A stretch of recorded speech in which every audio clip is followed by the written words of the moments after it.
Good morning, student. Today I am discuss the remaining part of the nutrition in human being.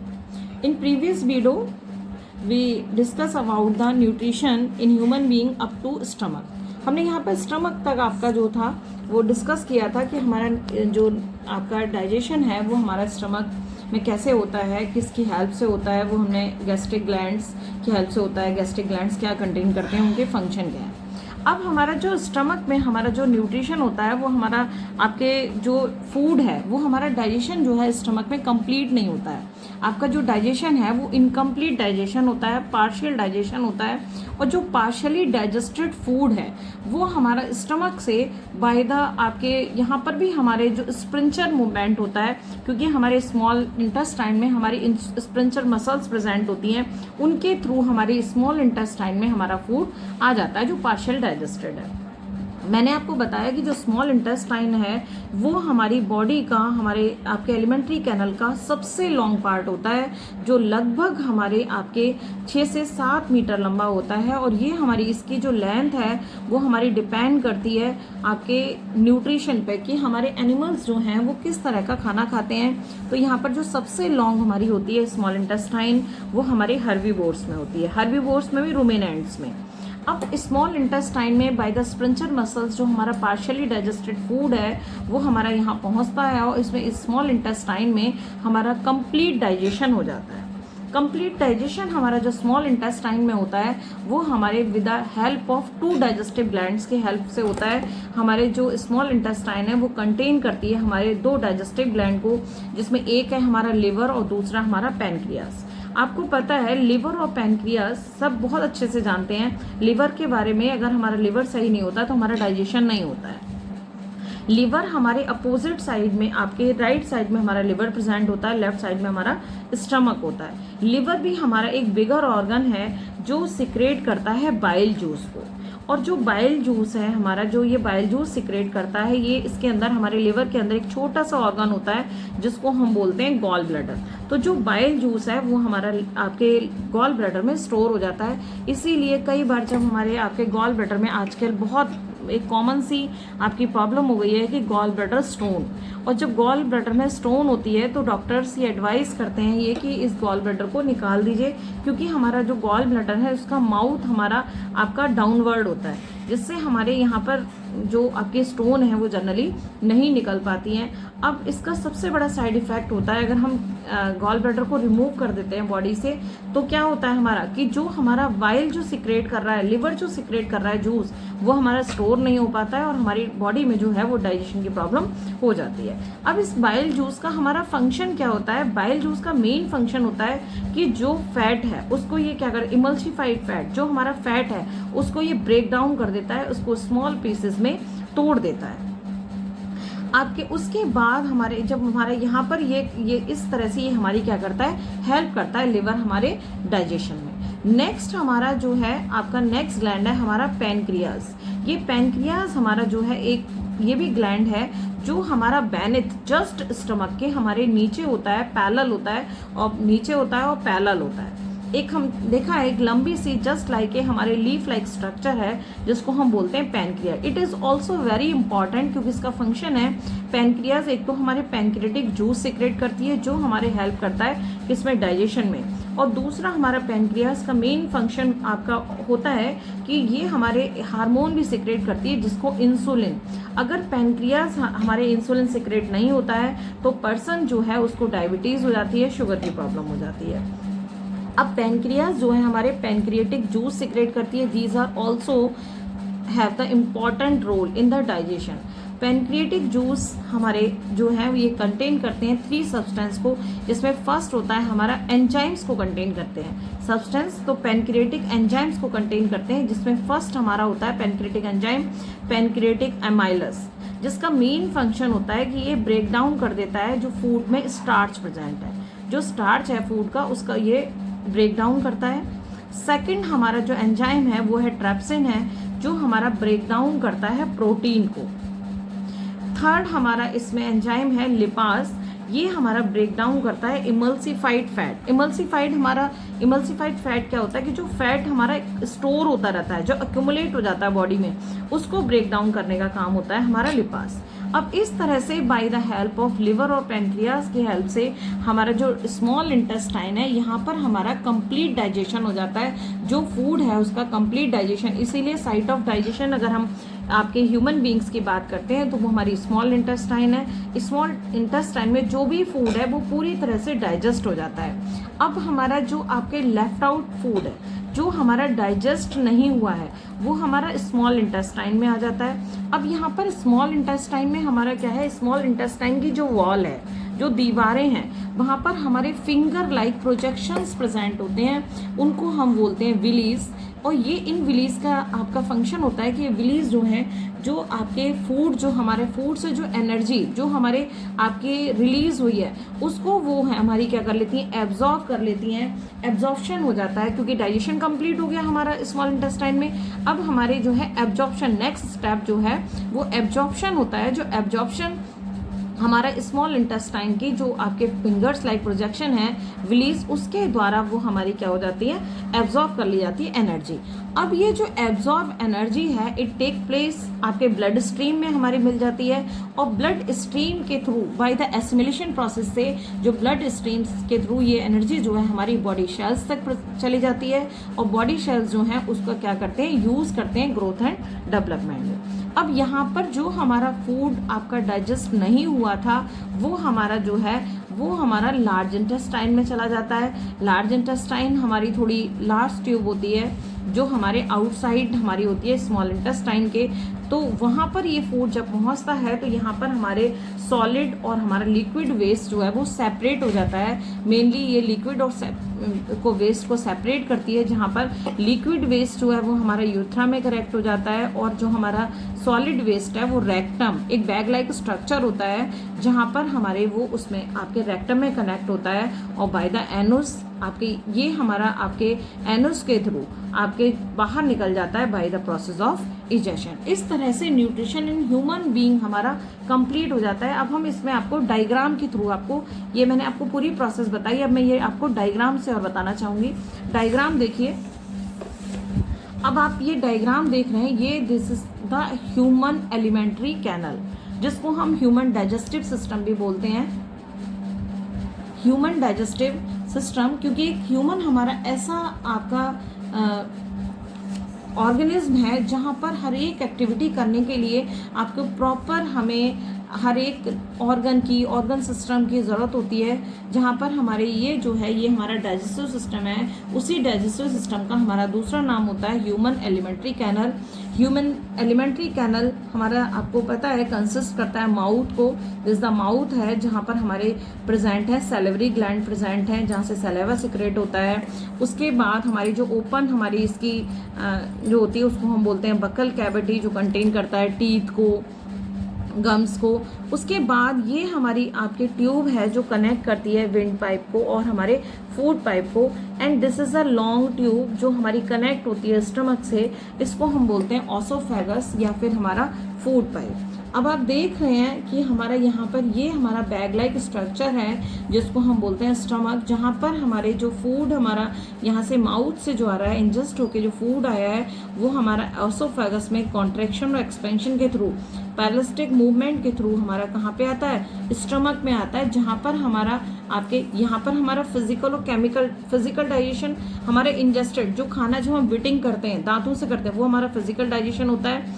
और जैसे ही भी हमारा saliva mix हो जाता है वो हमारा कौन सा डाइजेशन हो जाता है, केमिकल डाइजेशन। उसके बाद हमारा स्टमक में यहाँ पर भी हमारा केमिकल डाइजेशन होता है बाय द हमारे ग्लैंड्स के थ्रू, आपके जो सब्सटेंस हैं आपके। अब आप ये देख रहे हैं कि स्टमक जो है आपका लेफ्ट में है और उसी के साथ हमारा एक बिगर ऑर्गन हमें दिखाई दे रहा है, ये हमारा लिवर है। लिवर में एक आपका छोटा सा बैग लाइक स्ट्रक्चर है जिसको हम गॉल ब्लैडर बोलते हैं। ये जो हमारा लिवर से जूस सिक्रेट होता है, बाइल जूस, उसको स्टोर करता है और स्टोर करने के बाद पाइप के थ्रू हमारे ये आपके कनेक्ट है, ये हमारे आपका ये हमारी पैनक्रियास है जो बिल्कुल पैरेलल है स्टमक के, जो हमारी सिक्रेट करती है पैनक्रिएटिक जूस को।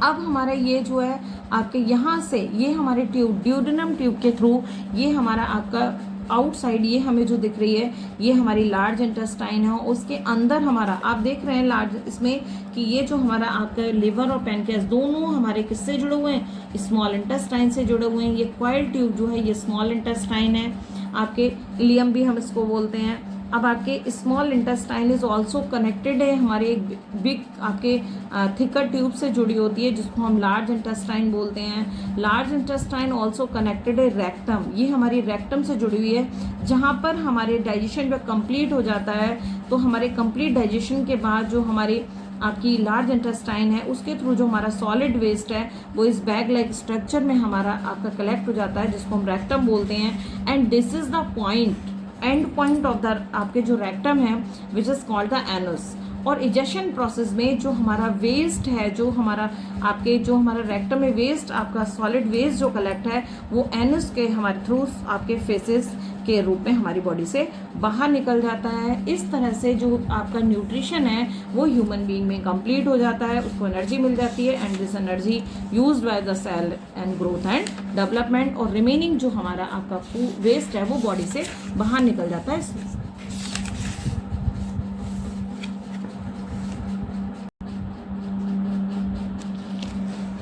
Next topic, dental caries.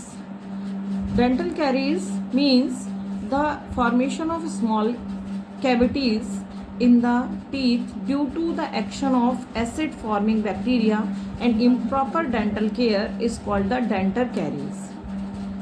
देखिए here we see the parts of tooth.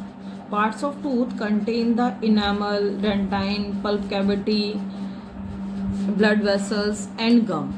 आप सब जानते हैं जो टूथ है वो हमारी बॉडी का सबसे हार्डर सब्सटेंस होता है, हार्डर देन बोन्स। यहाँ तक हमारा जो टूथ है वो हमारी बोन्स से भी ज़्यादा आपका हार्ड होता है। सबसे अगर हमारी बॉडी में कोई भी चीज़ आपकी सबसे ज़्यादा हार्ड है वो हमारा टूथ होता है। ये hard outer covering of tooth is called the enamel. इस पूरी हमारी जो आउटर कवरिंग है टूथ की इसको हम बोलते हैं enamel. Tooth enamel is the hardest material in our body and the part of tooth below enamel is called the dentine. ये हमारे जो इसके आध है उसको हम डेंटाइन बोलते हैं। Dentine is similar to bone. जो डेंटाइन है वो हमारे बोन जैसा होता है। Inside the dentine in pulp cavity, ये सब अपने आप टूथ में भी देख सकते हैं। जो इनसाइड हमारे डेंटाइन के जो अंदर है वो हमारी पल्प कैविटी है। The pulp cavity contains nerves and blood vessels. आप देखते हैं कभी भी हम बहुत तेज़ कोई चीज़ आपके गर्म चीज़ खा लेते हैं तो हमारी स्किन जो है वो हमारी क्या होती है, जल जाती है। तो वो हमारी जो स्किन है वो हमारी टूथ की नहीं होती है, वो आपके टूथ में किसकी क्या चीज़ होती है, वो हमारी पल्प कैविटी होती है जो कंटेन करती है नर्व्स और ब्लड वेसल्स को। ऐसी कोई चीज़ हमारे यहाँ लग जाए तो हमारे ब्लड अगर निकलने लगता है तो वो हमारी आपके माउथ से, तो वो किसकी वजह से, क्योंकि हमारी क्या है कंटेन करती है पल्प कैविटी नर्व्स को और ब्लड वेसल्स को। अगर यही हमारे जो हैं अगर हमारे इसमें आपके फॉर्मेशन हो जाती है, हमारे छोटे छोटे होल्स हो जाते हैं आपके, और हमारी फॉर्मेशन होती है स्मॉल कैविटीज़ की हमारे टीथ में, किसकी वजह से, एक्शन एसिड फॉर्मिंग बैक्टीरिया की वजह से और इम्प्रॉपर डेंटल लेयर। कैसे हमारी कि आपने रात को कोई मिठाई खाई, शुगर टेकिंग, आपने कोई फूड लिया, अब आपने फूड लेने के बाद आपने माउथ को अच्छे से वॉश नहीं किया, आपने ऊपर से पानी वानी कुछ नहीं पिया। रात को कई बार हम कोई मीठी चीज़ भी ना खाएं, हम रात को सभी लोग दूध पीते हैं, दूध में आपने कुछ मीठा डाल के पिया, और आपने हमेशा जब हम मिल्क जो आपको पीते हैं अगर आप मीठा लेते हैं तो हमें दूध पीने के बाद 10 मिनट के बाद हमें प्रॉपर जो है अपने एक बार अपने माउथ को वाटर से साफ करना चाहिए, जिससे हमारे अंदर जो आपका कोई भी नहीं है। वैसे भी एक हमारा रीज़न होता है कि जो आपके, क्योंकि मिल्क जो है वो कंटेन करता है हमारे फैट्स वगैरह होता है, तो जब हमारी वो आपके उसमें अगर मलाई वगैरह है तो वो हमारे कहाँ पर, ऑसोफेगस में, फूड पाइप पे, वहाँ पर भी हमारे क्या हो जाता है, रह जाता है, जो हमारे कंडीशन आपके किसी तरह की इम्प्रॉपर बैक्टीरिया को आपके जर्म्स आपके पैदा करने की हो सकती है। इसीलिए हम हमेशा कभी भी जब रात को करते हैं तो ऊपर से हमें 10 मिनट बाद थोड़ा सा पानी पी लेना चाहिए और कुल्ला कर लेना चाहिए, जिससे हमारे जो दांतों में जो भी हमारा शुगरी फूड था वो हमारा रिमूव हो जाए और ये ऐसी कंडीशन अराइज ना हो जिससे वहाँ पर बैक्टीरिया डेवलप हो जाए। और हमेशा दूसरा चीज़ कि इम्प्रॉपर डेंटल केयर। अभी कई बार क्या होता है कि बच्चे जो होते हैं सुबह उठे और उन्होंने अपने आप दांतों को साफ़ नहीं करते हैं अच्छे से, उसके बाद उन्होंने ब्रेकफास्ट कर लिया, ब्रेकफास्ट मम्मी कह रही हैं कि बेटा दांतों को साफ़ करो, लेकिन फिर भी नहीं किया, उसके बाद नहा भी लेते हैं, लेकिन उन्होंने अच्छे से ब्रश नहीं करते हैं। जब अच्छे से ब्रश नहीं करते हैं तो आपका जो पहले दिन का आपका खाना है वो हमारा क्या है, कहीं पर भी वो अटका हुआ है, तो वो आपका दांतों से जब आप ब्रश करेंगे तभी तो वो गंदगी जो होगी निकलेगी, नहीं निकली, फिर खा लिया, फिर ऐड हो गया, मीठा खा लिया, सब कुछ।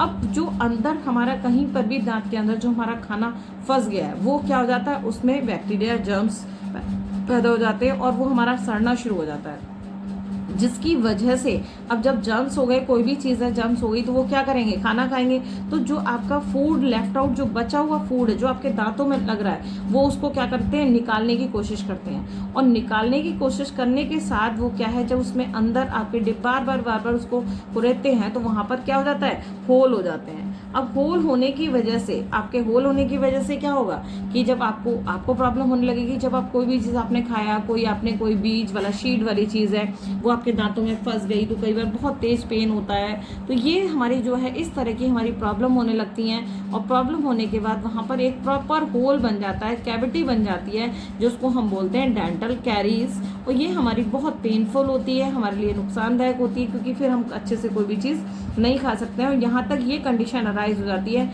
अगर ज़्यादा है कि हमें उस दांत को निकलवाना पड़ता है, पूरी खोखली हो जाती है। When we eat sugary food, the bacteria in our mouth act on sugar to produce acid. अभी मैंने आपको जैसे बताया था कि जब हम कोई भी एनर्जी, आपके शुगरी फूड, मीठा आपका खाना खाते हैं, तो बैक्टीरिया जो हमारे माउथ में एक्ट हो जाते हैं और sugar to produce acid produce करने लगते हैं। ये एसिड जो है पहले हमारा डिजोल्व करता है कैल्शियम सॉल्ट को, क्योंकि हमारे जो आपके टीथ है वो किससे बने होते हैं, कैल्शियम से। तो आपका एसिड जो है वो कैल्शियम को डिसॉल्व कर देता है और टूथ इनेमल को, उसके बाद डेंटाइन फॉर्मिंग स्मॉल कैविटी, और हमारे दांतों में क्या हो जाती है, छोटे छोटे से होल्स हो जाते हैं in tooth over a period of time. एक हमारे आपके टाइम पीरियड में the formation of cavities reduce the distance between the outside of the tooth and the pulp cavity. अब हमारा जब होल हो गया तो वहाँ पर जो फॉर्मेशन की वजह से जो हमारी डिस्टेंस है उन दोनों के बीच में, पल्प कैविटी के और हमारे डेंटाइन के बीच में, वो खत्म हो जाती है। बीच में आपका है जो कंटेन करता है किसको, नर्व्स को और ब्लड वेसल्स को। आपका एक कवर था वो खत्म हो गया, तो हमारे उनके डिस्टेंस खत्म हो गई। जो एसिड प्रोड्यूस बाय बैक्टीरिया है irritate the nerves ending inside the tooth. अब आप कोई भी चीज़ खाते हैं, पानी पिया आपने, खट्टा मीठा, तो वो आपको क्या होगा, आपको लगने लगता है, जिसके कहते हैं सेंसेशन हो रहा है हमारा।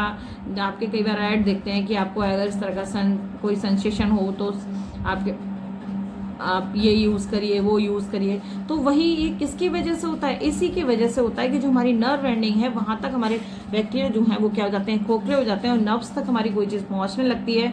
तो जो हमारा कॉजेज जहाँ पे होता है टूथ एक का, इसकी वजह से हमारे टीथ जो हैं वो हिलने लगते हैं, कई बार गिरने लगते हैं। If the cavity caused by dental decay are not clean and filled by dentist, अगर हमारे जो कैविटीज़ हैं वो हमारे डेंटल डिके के कारण हो जाते हैं, अगर उनको प्रॉपर हम फिल ना कराएं। अगर आपको थोड़ा सा होल हुआ है और आप उससे अवेयर हो गए, डॉक्टर के पास चले गए, आपने दवाई ले ली या फिर थोड़ा जो होल था उसको फिल करा लिया, कई बार बहुत सारे मटेरियल्स होते हैं जिनसे डॉक्टर उसको फिल कर देते हैं, तब तो ठीक है। अगर आप इसी तरह से आप केयरफुल रहते हैं और दिखाते नहीं है कि अरे ठीक है हो जाता है, अपनी हैबिट्स को चेंज नहीं करते हैं, तो ये हमारा कारण हो जाता है कि इसका इन्फ्लेमेशन, जलन होने लगती है, आपके इन्फेक्शन हो जाता है और कभी कोई और बहुत सीवियर पेन होता है। और यहाँ तक की कंडीशन आ जाती है कि आपको क्या करना पड़ता है, टीथ को रिमूव कराना पड़ता है। और उसके बाद भी हमारे टीथ में इन्फेक्शन हो जाता है which is the cause of different severe diseases.